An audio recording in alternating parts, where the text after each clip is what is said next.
इस corona virus ने हम सबकी ज़िंदगियों को बहुत कठिन और डरावना बना दिया है। ये अभी जो समय है वो शिकायत करने का समय नहीं है। इसी बीच में आशा की किरणें भी दिखाई दे रही हैं कि अगर 2 साल पहले आपका आईएएस में सिलेक्शन हो गया होता तो आप अभी क्या कर रहे होते।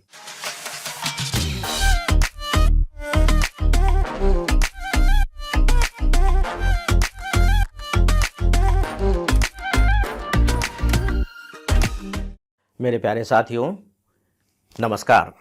दोस्तों, इस कोरोना वायरस ने हम सबकी ज़िंदगियों को बहुत कठिन और डरावना बना दिया है। और ऐसे माहौल में ये बहुत स्वाभाविक है कि ढेर सारे स्टूडेंट्स के मुझे मेल्स आ रहे हैं और उसमें वो लिख रहे हैं कि सर बताइए कि हम कैसे अपने मोटिवेशन को बनाएं ताकि हम पढ़ाई कर सकें। मोटिवेशन लेवल उनका बहुत डाउन हो गया है, बहुत ही हम डिप्रेस्ड फील कर रहे हैं, पढ़ने में बिल्कुल मन नहीं लग रहा है, मन लगातार डरा डरा भयभीत सा और आशंकाओं से भरा हुआ है। सर प्लीज़ प्लीज़ प्लीज़ कुछ बताइए। और सच पूछिए तो फिर इन्हीं मेल्स ने हम लोगों को इस बात के लिए प्रोत्साहित किया कि नहीं, आप सबसे इस इशू के बारे में कुछ बातें की जानी चाहिए, हो सकता है कि आपको कोई रास्ता दिख सके। दोस्तों, मैं आप लोगों की तकलीफ़, परेशानी, कठिनाइयाँ इन सबको महसूस कर सकता हूँ क्योंकि मैं भी आप सबका ही हिस्सा हूँ। घरों के अभी जो माहौल हैं, आप सब बहुत अच्छे तरीके से उससे परिचित हैं और उसका अनुभव रोज़ाना ले रहे हैं। बच्चे उधम मचा रहे हैं। अगर घर में कोई वर्क फ्रॉम होम करने वाला है तो उसको बिल्कुल शांतपूर्ण अलग जगह चाहिए। कोई लूडो खेलने में लगा हुआ है, घर में चिल्ला चोट मची हुई है। और सबसे बड़ी बात है कि इस बीच में आपको अपनी पढ़ाई करनी है। और पढ़ाई भी कैसे करनी है? आप कोचिंग ले रहे थे, कोचिंग संस्थान बंद हो गए हैं। जब आप कोचिंग में जाते थे, आप अपने दोस्तों से मिलते थे, उनसे तैयारी के बारे में पूछते थे, वो अपनी तैयारी के बारे में बताते थे, आप अपनी तैयारी के बारे में बताते थे। उससे एक मानसिक माहौल मिलता था और आपके अंदर एक जोश भी पैदा होता था कि नहीं, इसने इतनी पढ़ाई की है तो मुझे इतनी पढ़ाई करनी चाहिए। ये सारा का सारा माहौल अभी खत्म हो चुका है। और फिर कहीं बीमार न पड़ जाएं इसका डर, कहीं हमारे घर वालों को कुछ न हो जाए इसकी आशंका। और इसमें कोई डाउट नहीं कि जितना कठिन समय है, इस कठिन समय में कभी कभी कुछ अप्रिय खबरें भी पढ़ने को मिल जाती हैं। दोस्तों, मैं समझ सकता हूं कि ऐसे समय में अपने अंदर के संतुलन को बनाए रखना, मोटिवेशन के स्तर को आगे ले जाना और ऐसा सब करते हुए पढ़ाई कर पाना कम बड़ी बात नहीं है। फ्रेंड्स, डेफिनेटली यह एक बहुत बड़ी चुनौती है, इसे इनकार नहीं किया जा सकता। लेकिन मुझे लगता है कि अगर आप सच में आईएएस बनना चाहते हैं तो यह आपके लिए एक अवसर भी है। मैं अवसर उस सेंस में नहीं कह रहा हूं जिसे आप कुछ बुरे अर्थ में ले लें। अवसर इस मायने में कि आप अपना लिटमस टेस्ट कर सकते हैं। टेस्ट इस तरह से कि सच में मैं आईएएस बनने के लायक हूं या नहीं। आप एक सिचुएशन की कल्पना करके देखिए कि अगर 2 साल पहले आपका आईएएस में सिलेक्शन हो गया होता तो आप अभी क्या कर रहे होते। आप अभी किसी जिले में ट्रेनिंग ले रहे होते, फील्ड ट्रेनिंग, और उसमें आपको एक जिम्मेदारी दी गई होती और आप उस जिम्मेदारी को निभा रहे होते। और चारों तरफ का जो माहौल होता ना, वो आपके घर के माहौल से कई गुना ज़्यादा खराब होता। और उसमें बाकायदे आपको एक पब्लिक सर्वेंट के रूप में अपनी जिम्मेदारियों को पूरा करना होता, उनकी जो डिमांड्स हैं उन्हें सुननी होती और जो भी सर्विसेज आप प्रोवाइड कर सकते हैं आपको करना होता। अंततः आप यही करने जा रहे हैं। जब आपका सिलेक्शन हो जाएगा तो आपको यही करना होगा। तो मुझे ऐसा लगता है कि यह आपके लिए एक इस मायने में अवसर है कि आप ये चेक कर सकें कि सही अर्थों में आपके पास कितनी मानसिक ताकत है। आप कैसे अपना संतुलन बनाकर बाकायदे अपने काम को अंजाम दे सकते हैं। और अभी जो आपका काम है वो डेफिनेटली सिविल सर्विस एग्जामिनेशन की तैयारी करना है। इससे पहले कि मैं आपको क्या क्या करना चाहिए इसके बारे में बताऊं, सैद्धांतिक रूप से कुछ बातें कहना चाहूंगा। पहली बात कि ये जो स्थितियां हैं, देखिए, केवल आपके साथ नहीं है, आपके परिचितों के साथ नहीं है, ये सबके साथ है। ये हर उसके साथ है जो सिविल सर्विस एग्जामिनेशन की तैयारी कर रहा है। और उसके अंदर भी उसी तरह का भय, आशंका, डर, तकलीफें, परेशानियां हैं जिस तरीके से आपके अंदर हैं, मान करके चलिए। लेकिन मैं आपको विश्वास दिलाता हूं कि इस दौर में भी कुछ ऐसे नौजवान साथी हैं जो लगातार अपनी तैयारी में जुटे हुए होंगे। आपको भी इन्हीं में से एक सिद्ध करना है कि मैं भी हूं। जो चीज देखिए सबके लिए होती है, एक प्रकार से जब हम कंपटीशन की बात करते हैं तो वो सामान्य हो जाती है, क्योंकि वो सबके लिए है। दूसरी बात, अभी आपको आयरन एंड बैम्बू की पॉलिसी अपनानी होगी। आयरन की तरह आपको मजबूत बनना होगा। तूफान आ रहा है, कोई बात नहीं, मैं लोहे के खंभे की तरह खड़ा हूं। यानी कि आपने जो उद्देश्य चुना है सिविल सर्वेंट बनने का, और उस उद्देश्य को प्राप्त करने का जो रास्ता है पढ़ाई करना, उस पर डटे रहना होगा। ये आयरन की पॉलिसी है। दूसरा मैंने कहा बैम्बू। बैम्बू का मतलब है कि आपको लचीलापन अपनाना होगा। लचीलापन इस मायने में कि देखिए आपकी अपनी कुछ आदतें बन गई हैं कि खाने में यही अच्छा लगता है, मैं सुबह ही पढ़ता हूं, मैं लेट नाइट पढ़ता हूं, मुझे शांत माहौल चाहिए, हल्ला बिल्कुल पसंद नहीं है। तो ये आपकी आदतें हो गई हैं, और आपको अभी अपने आदतों के अनुकूल कोई भी माहौल नहीं मिल रहा है। तो अब आप क्या करेंगे? क्या आप तैयारी करना छोड़ देंगे? क्या इस छोटी सी परिस्थिति के सामने सरेंडर कर देंगे? नहीं, आप अपने को बदलिए, अपने अंदर लचीलापन लाइए। और जो माहौल है उस माहौल को आप नहीं बदल सकते, लेकिन आप अपने आप को तो उस माहौल के अनुसार बदल सकते हैं, और ये कोशिश आपको करनी चाहिए। और दोस्तों, जो तीसरी बात है वो ये है कि देखिए अभी जो समय है वो शिकायत करने का समय नहीं है।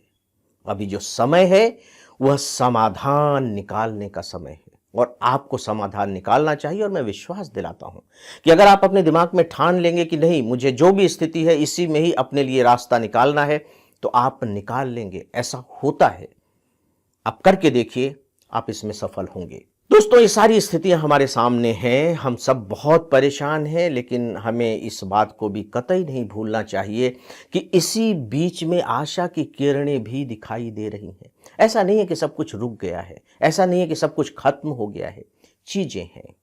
वैक्सीन का जो प्रभाव दिखाई दे रहा है पूरी दुनिया में, उसे हम देख रहे हैं। मान करके चलिए कि अभी ये जो वक्त है डेफिनेटली कठिन वक्त है, लेकिन ये वक्त गुजर जाएगा, क्योंकि हमारे पास वैक्सीन का एक बहुत बड़ा हथियार है, और साथ ही साथ दूसरे तरीके भी हैं। धीरे धीरे स्थितियां बेहतर होती चली जाएंगी, हमेशा नहीं बनी रहेंगी। लेकिन आपको उस बेहतर समय की प्रतीक्षा नहीं करनी है, बल्कि अभी जो समय है इसे ही बेहतर बनाने की कोशिश करनी है। इस बात का ध्यान रखिएगा। फिर मैं समझ सकता हूं, हो सकता है कि आप ऐसी जगह हों जहां अखबार न आ रहे हों, लेकिन ई पेपर्स आ रहे हैं। मैं आपको बताना चाहूँगा, और शायद आपको जानकारी भी हो, कि जो FEIS है वो अपने वेबसाइट पर बाकायदे जो इम्पोर्टेंट नेशनल न्यूज़पेपर्स हैं, डेली उनके एडिटोरियल आर्टिकल्स प्रोवाइड करता है और एडिटोरियल कमेंट्स प्रोवाइड करता है। वहाँ से आप बाकायदे अपने अखबार की कमी को पूरा कर सकते हैं। न्यूज़ आ ही रहे हैं, न्यूज़ आप सुन सकते हैं, और साथ ही साथ अगर सच में आपको गाइडेंस की ज़रूरत है, तो आप एक ऐसे दौर में भी तो हैं जहां ऑनलाइन गाइडेंस अवेलेबल है, ऑनलाइन क्लासेस चल रही हैं। सोच करके देखिए कि आज से 5 साल पहले अगर यह स्थिति हुई होती, तो उस समय मुझे नहीं लगता है कि ऑनलाइन क्लासेस का इतना ज़्यादा चलन था, लेकिन आज वह आपके साथ है, आप उसे अपना सकते हैं, और इन सब के जरिए आप बाकायदे अपनी तैयारी को कंटिन्यू रख सकते हैं। क्योंकि आप जानते हैं कि सिविल सर्विस एग्जामिनेशन का जो सबसे बड़ा चैलेंज होता है वो करंट अफेयर्स होता है, और करंट अफेयर्स की जो तैयारी है वो डेली ही करनी पड़ती है। तो कम से कम इसके लिए तो आपके पास जो भी साजो सामान होने चाहिए वो सारे मौजूद हैं।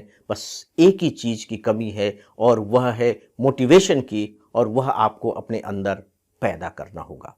फ्रेंड्स, मैं समझ सकता हूं कि जब हम सब घर पर होते हैं तो सच पूछे तो हम सबका मन करता है कि अपने घर वालों के साथ बातचीत करें, उनके साथ गप्पे मारें, बच्चों के साथ खेले कूदें, और बड़े आराम से इत्मीनान के साथ अपना समय गुजारें। लेकिन आपको ये बात कभी नहीं भूलना चाहिए कि फ़िलहाल जो आपका संकल्प है वो सिविल सर्विस एग्जामिनेशन की तैयारी करने का है।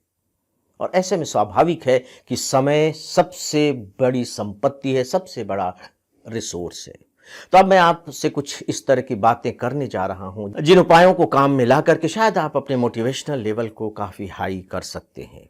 कम से कम इतना तो कर ही सकते हैं कि आप अच्छे तरीके से पढ़ाई कर सकें। फ्रेंड्स, अभी एक बहुत अच्छी सीरीज आई है, वेब सीरीज आई है एस्पिरेंट, शायद आप लोगों ने देखी होगी।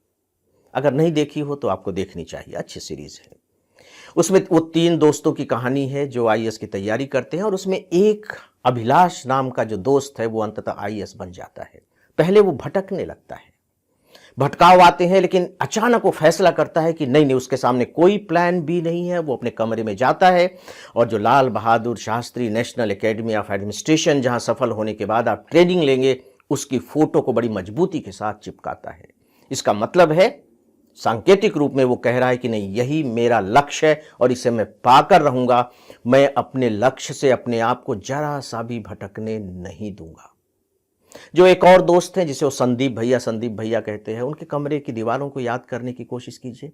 उनके कमरे की दीवारें इंफॉर्मेशन की पर्चियों से भरी हुई हैं।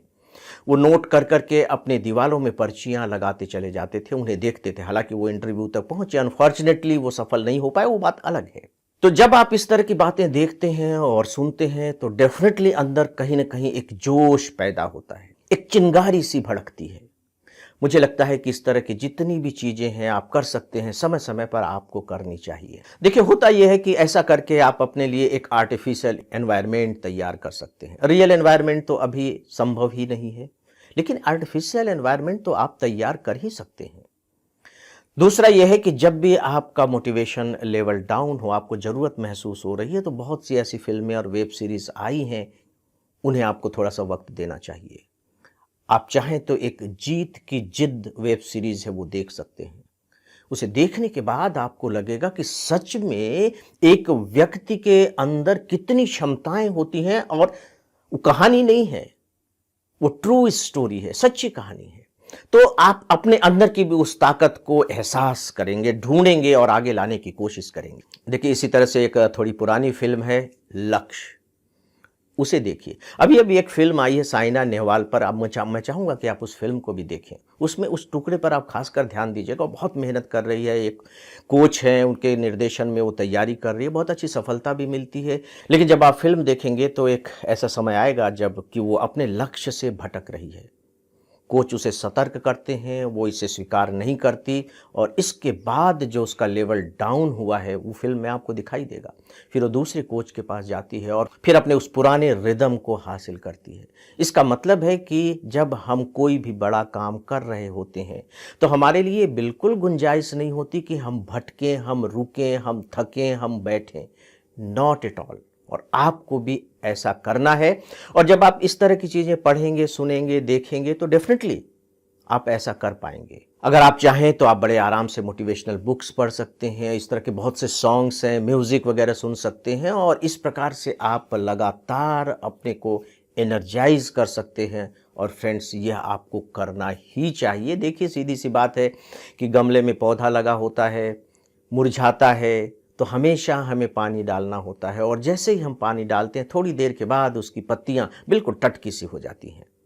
तो ये जो मोटिवेशनल की चीज़ें मैंने बताई हैं, ये डेफिनेटली इसी तरह से आपके दिमाग में जो पौधा है उसके लिए पानी का काम करेंगी।